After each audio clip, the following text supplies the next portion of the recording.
For over 15 years, Gabrielle Bernstein has been transforming lives, including her own. The #1 New York Times bestselling author has penned 8 books, including The Universe Has Your Back, Super Attractor, and the latest, her first Audible original, You Are the Guru. What started as hosting intimate conversations with 20 people in her New York City apartment, Gabby has grown into speaking to tens of thousands in sold-out venues throughout the world. She was featured on Oprah's Super Soul Sunday as a next-generation thought leader, and the New York Times has identified Gabby as a new role model. Gabby connects with her community through her books, her Miracle membership, the Spirit Junkie app, podcasts, masterclasses, live events, and more. I've been incredibly inspired by Gabby's work over the years and consider her to be a spiritual rock star. I'm honored that we share a similar goal of empowering people on their spiritual journey, and you're in for a treat with this podcast conversation about having faith over fear. I'm so excited to get the opportunity and honor to interview you and have this conversation with you. It's pretty amazing how our paths crossed, how it was like, 8-10 years ago. We shared the same editor. He insisted, he felt like we needed to meet each other. And the minute I met you, you felt like a soul sister. It was just so refreshing to have someone down to earth and in their power, kind of teaching and preaching the same messages that I'm, trying to put out there to my audience. Yeah. And so, and we've done some events together over the past years. We traveled to Brazil together, did the Marianne Williamson thing. So it's been a lot of fun, and I'm just really grateful. You're such a rock star spiritual teacher to me and to so many people. And I just really want to thank you for the work you show up and do every day. Thank you, Rebecca. I was going to say how funny, you're a fun friend to meet for the first time, because the first day I met you, we sat down and you're like, okay, I'm going to read you right now. And it's like, wow. And I asked for it. I wanted it. That's funny. And you definitely are a very special person to meet for the first time, because it's like there's no small talk. It's just right into big talk. Which Right. is how I am too. I don't have there's no small talk, No small talk. No. Right? No time for No. Yeah, I don't remember that, but I'm sure that sounds very true. Very much like me.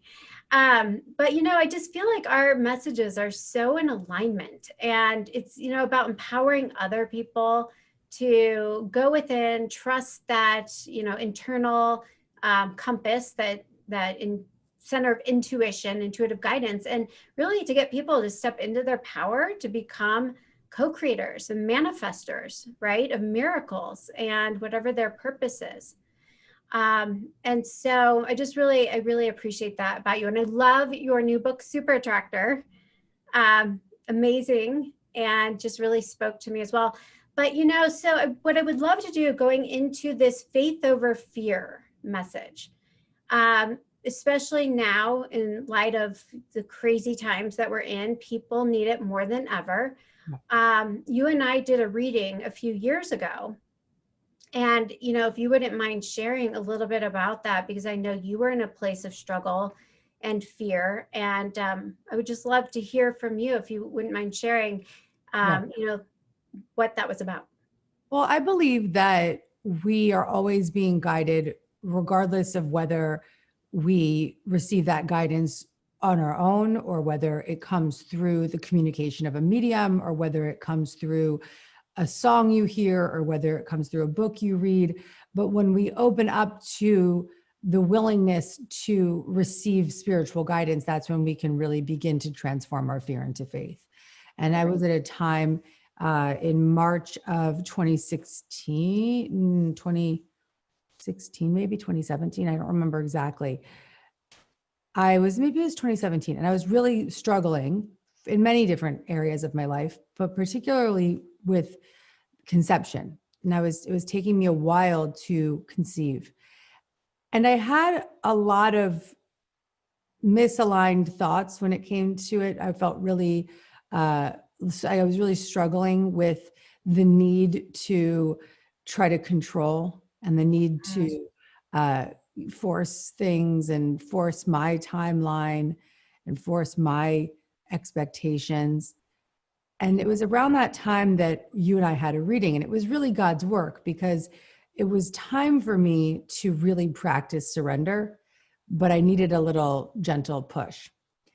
And on our reading, you were really clear about this spirit baby that came through. So much so that you even started talking about the month that the baby would be conceived, or you said a month, but you're funny. You always say that you don't know exactly the timing it's going to be. You're like, it could be the month that you get pregnant. It could be the month that you conceive. You don't let it like us to get too hung up about the timing. But just hearing your conviction and connection to spirit was so heart opening and relieving to me. And I think that would be for anyone. Mm-hmm. And then I took your cue and began to surrender and surrender more, because I could have, heard you and then been like, but I still want it now, or I need it this year. But it still came, it was still another year or so before I conceived. And I didn't know how or when or what the process was going to be for me. And I just continued to stay very faithful. But what that reading gave me was this opportunity to truly surrender and accept that spirit's plan was better than mine, and that the universe had a plan that was better than mine. Yes. And to own that it's not always going to happen on my timeline, but it will happen in a way that is far better than I could imagine. And that is the case. That is what happened. I love that. Yeah. So when I surrendered, and then I kept surrendering more. Surrender, it's a big lesson for all of us, getting out of the way, getting our ego out of the way, getting into that higher self's knowing that there is a divine order and timing to everything. So that's amazing. So what were some tools that you used daily to stay in faith and trust and out of that fear and doubt that can creep in? Well, it was interesting because at the time that this all was going down, I was writing my book, The Universe Has Your Back.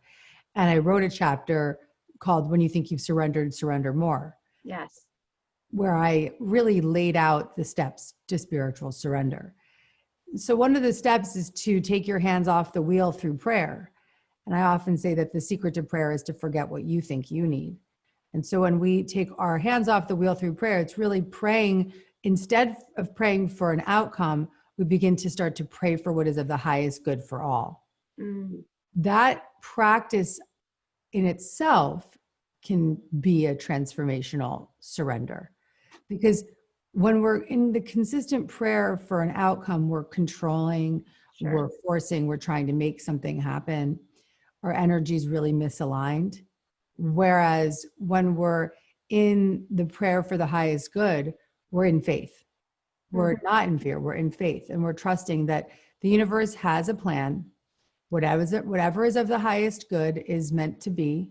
It's all coming in divine time. That practice was the first step.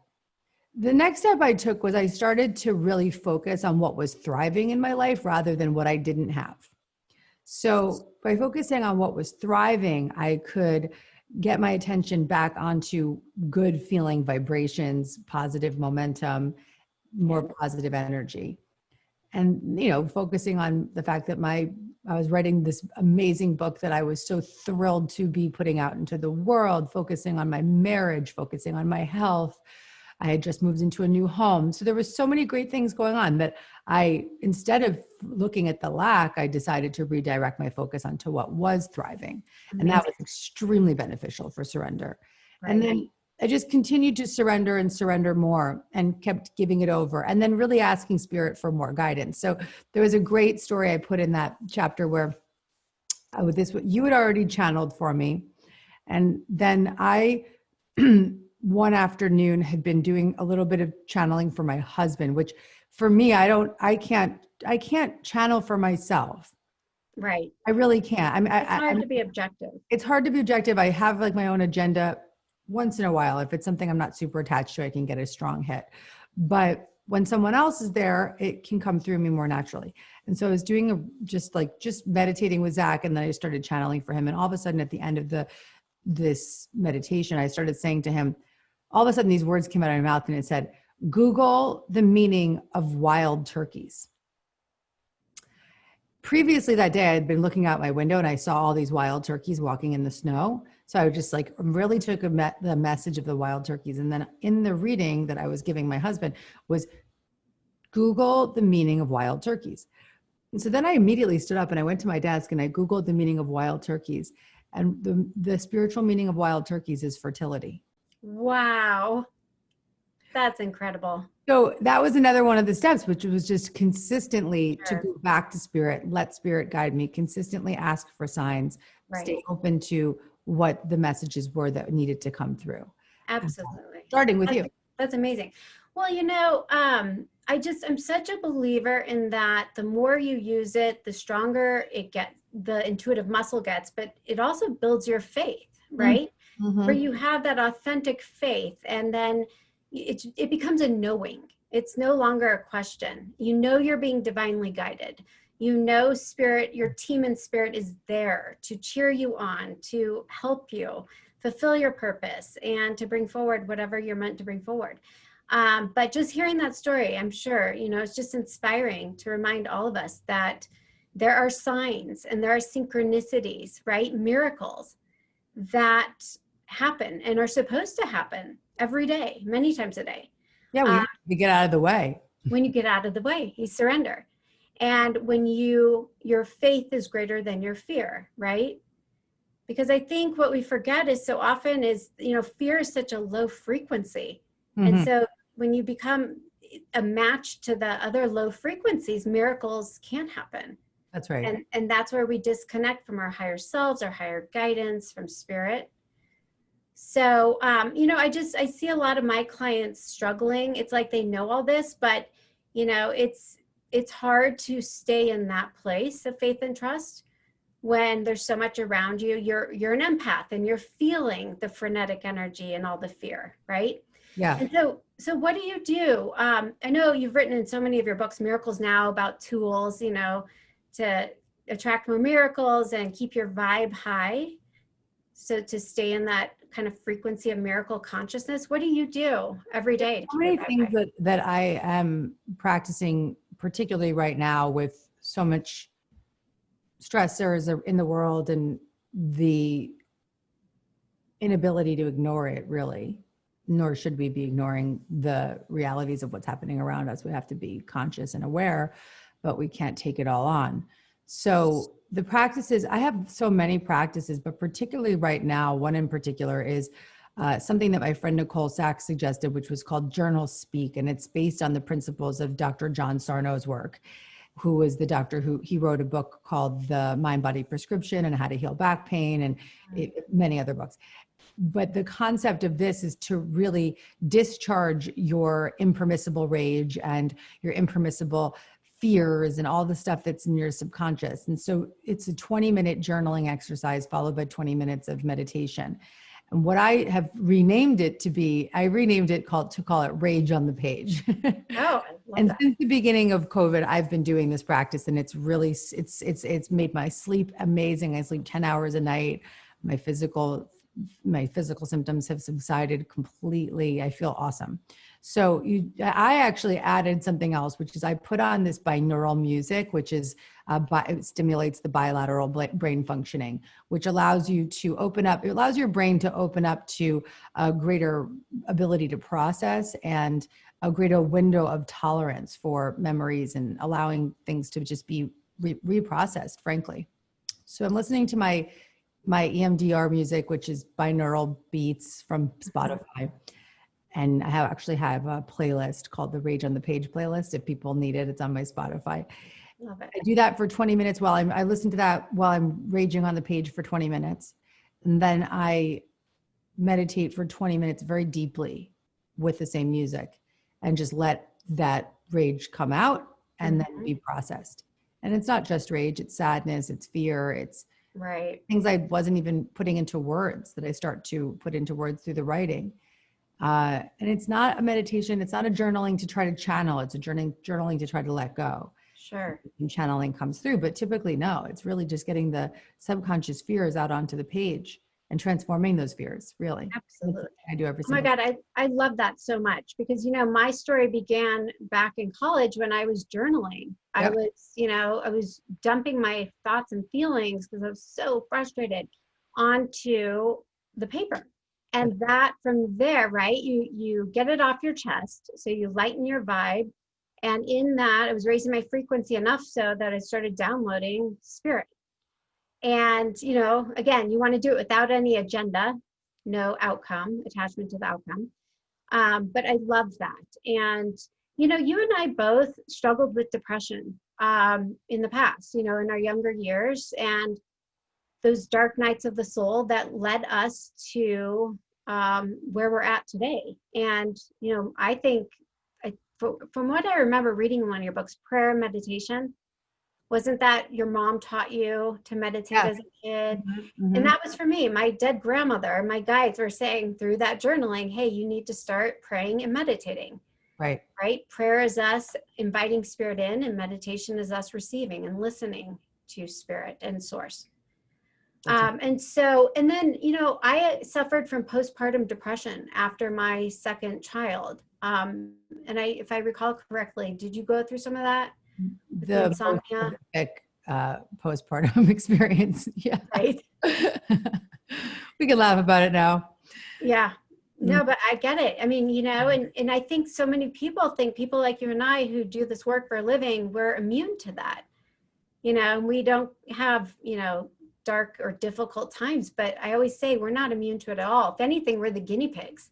We're being forced to walk that. Yeah, Rebecca, it's funny. It was a year ago that I was diagnosed with postpartum depression, anxiety, insomnia. And I was at the darkest moment of my life, suicidal on Mother's Day. Such a bad time of my life. But it was the greatest catalyst for my most magnificent change. So you have to, when you live with faith, you can, and you have a strength in faith every single day, you can be met with those horrific, dark moments, and they can actually turn into detours in the right direction. They can become opportunities instead of obstacles. Absolutely. So it's hard to see that when you're in it, but if you have faith, then you'll be much more likely to come out the other side. That's 100%. And, I think at the end of the day, it's why I do the work I do. I'm so big when I do these readings on validations, things nobody could know but you, because I want to give people authentic faith so that they walk away knowing they have their own connection to their team and spirit, to their own intuition, right? To get them through these dark, difficult times. And then changing your mind about it. You're the one who taught me about this with A Course in Miracles, and, seeing through that lens of love and not fear. And being able to just shift that perception. You find the silver linings, you find all the gifts in all the potential challenges, that we're supposed to go through. It's Earth School, right? Right. And it helps us grow and evolve. And it's not always easy to accept, but it's easier once you do accept that the obstacles or detours in the right direction, then each obstacle becomes easier to navigate. So it's not always, and it's easy to say when your obstacles are just like, oh, I didn't get that client or whatever. Right. When it is suicidal depression or alcoholism or trauma or whatever it may be, it's hard to in the moment accept that it's going to be a guide. But I believe that it really is, because I believe, like you said, Earth School, we're here to strengthen our faith. We're here to ground in our spiritual foundation so that as we move through these life experiences, we can come out really strengthening the truth of who we are. Anyone that's listening right now has faith in our spiritual condition and has faith that we're here in Earth School having That's right. Spiritual experience. As we always say, if somebody's listening to this right now, they were divinely guided, and they have to trust that. Without a doubt. Right? Suicide is a huge part of my history. My father, my grandmother both died by suicide. And I too, with that postpartum, I remember feeling suicidal. And it was a gift, because I look back and I'm like, I'm so grateful. I can empathize now with anyone who has been there. That's how I feel too. Yeah. Yeah. And then, in contrast, when you know what you don't want, you're more clear on what you do want. Yes. So it helps fuel that as well. Yeah. So it's just really just interesting times that we're in. And your work, I mean, just is so, you've been one of my greatest teachers. And I just want to say thank you for. Right back at you. Yeah. We're doing it in our own ways, but very parallel with that intention of inspiring people, right? Back into that place of purpose and of faith. So is there anything else that you want to talk about or share that you would want listeners to hear to deepen that faith over fear? Well, I think that I would leave with the message that the more we, and you said this actually, the more we strengthen our spiritual condition, the more we strengthen our own faith, the easier life becomes, really. We will be going through difficult times, but we can know where to turn. We can rely on our higher power. We can rely on the spiritual guidance that's available to us. We can have fun with the messages that we receive from the universe. We can trust that we're being guided even when we don't know the outcome yet or the timeline. But we can stay. There's this beautiful message from A Course in Miracles. Those who are certain of the outcome can afford to wait and wait without anxiety. So if you have that strength of spiritual faith, you can wait without anxiety because that certainty is what sets in. So I really think that that's what we're talking about here today, that the message for anyone listening or watching is right now, no matter what, this is the most valuable time to really strengthen your faith so that you can live with some greater sense of certainty and relax. I love that. And knowing everything's going to be okay, right? Mm-hmm. Everything's going to be okay. But I couldn't agree more. And I really appreciate being able to just talk with you, as I said to you in the past, like just being able to connect with like minds, and get out of that fear-based consciousness that's going on out there. Yep. Tuning into things like this, reading, your books, my books, anything to help raise your vibe, put you back in that place of alignment, that soul alignment with your higher self, knowing that we are co-creators, right? And that we have a say in what happens. It's not set in stone in the future. And so whatever we can do to keep adding, to be of service, to add more light, bring more light in. So anyway. All of that is in the pursuit of strengthening our faith. You're absolutely right. Yeah. So this has been so wonderful working with you and connecting and just being able to talk about it. Whenever we do these readings, I'm just like, it's one-sided. I'm downloading it, but to be able to sit here and hear the feedback and process it with you is really meaningful. Yeah. So thank you. Thank you for being so open. And it's such an important and valuable topic right now. So thank you, Rebecca. Thank you. You're welcome. Thanks for joining me for this episode of Small Medium at Large. To register for one of my Rebecca Rosen live online events or virtual small group readings, and to sign up for my newsletter, please visit my website, RebeccaRosen.com. There you will also find additional resources for your spiritual journey, including my self-guided courses, books, and blog videos. You can also follow me on social media by searching @Medium Rebecca Rosen on Facebook and Instagram. As always, wishing you brightest blessings and all love.